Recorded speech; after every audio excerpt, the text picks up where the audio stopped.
Hello and welcome to this video. This is video number 4. We're going to continue to discuss if statement or a function and how to make a decision based on a condition.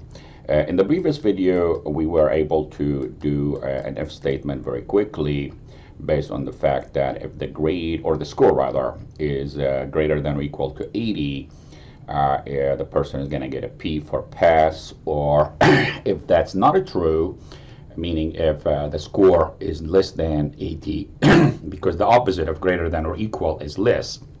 And if we say greater than 80, that's mean 80 is not included. That's something we should take a notes of it. This video is going to expand on that understanding.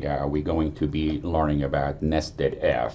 Nested if is going to require from us to know how to deal with a situation where we have multiple action versus the action that we've seen in the previous video, yes or no, true or false, and or pass or fail. Now we're going to actually do A, B, C, D, E, F rather, for a what we call a classical scale for grade.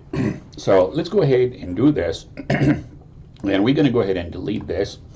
But now we're going to start with nested if, and we need to give a very clear attention or vivid attention to how nested if works. First of all, I'm going to go ahead and say if the score is greater than or equal, in this time 90, in order for me to get the person A.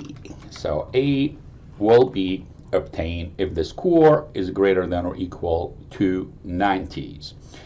If the score is greater than or equal to 90, definitely this person is going to get an A, and whatever subsequent testing is going to be dropped because we found what we were looking for.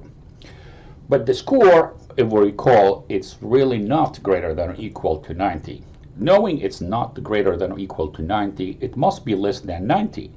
So instead of putting another grade, I will have to go through another if statement, another if function, which is going to say if K7, that's where is the location of that cell, now is greater than or equal to 80. We know it's not greater than or equal to 90, so we are testing if it's greater than or equal to 80. If that is true, then we're going to get the B and get out of it.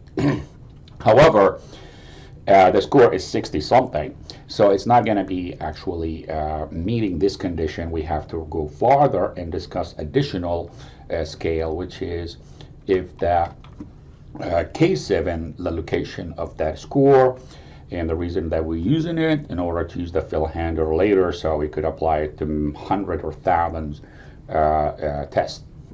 If K7 now is greater than or equal to 70, we already checked if it's greater than or equal to 90, it's not.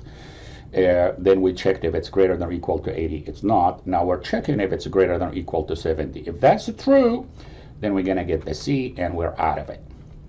If it's not, we're going to continue to say if K7 is greater than or equal to 60 in this case, which is in this case it is, because the score is 62.53 as you notice, and this person will get the D and will get out of the whole thing. But we have to also accommodate for the fact if the score is less than 60. If it's not greater than or equal to 60, obviously as the last condition, and it must be less than 60, and the scale for grading 0 through 60. So if it's not greater than or equal to 60, it must be less than 60, and therefore I don't need the last one to have another F, because it will default to the last, grade if none of the above, if it's not greater than 90, not greater than or equal to 80, not greater than or equal to 70, not greater than or equal to 60, it must be less than 60, and the person will get an F in this case. Now we need to keep closing those parentheses. As we said, it's nested F. We're going to keep closing those until we get to the black parentheses, which is going to indicate that I closed everything.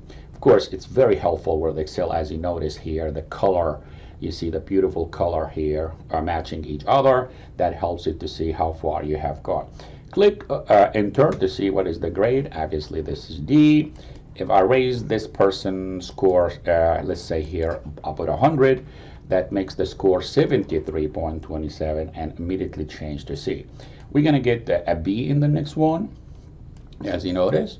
And also, if I change this all to 100, again, I could copy using the fill handle constants repeatedly.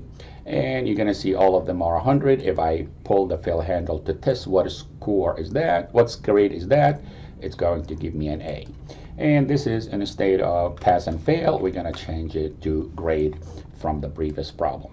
It is that simple. Let me go ahead and actually show you one more time and pause a little bit. Maybe you should pause the video for a second or two to see how this is going to work. All right, so if nested if is very helpful, and you should be aware of the fact that if it gets too many conditions, maybe we need to revert back to another things, as we will see in the next video. If I have, let's say, 0 through 60, D, then from 0 to 63, D minus, then D, D plus, that gets a lot of if statement, which is going to be a little bit confusing for us. So we're going to revert to another function or another calculation in Excel, which makes our life a lot easier. Thank you for watching this video.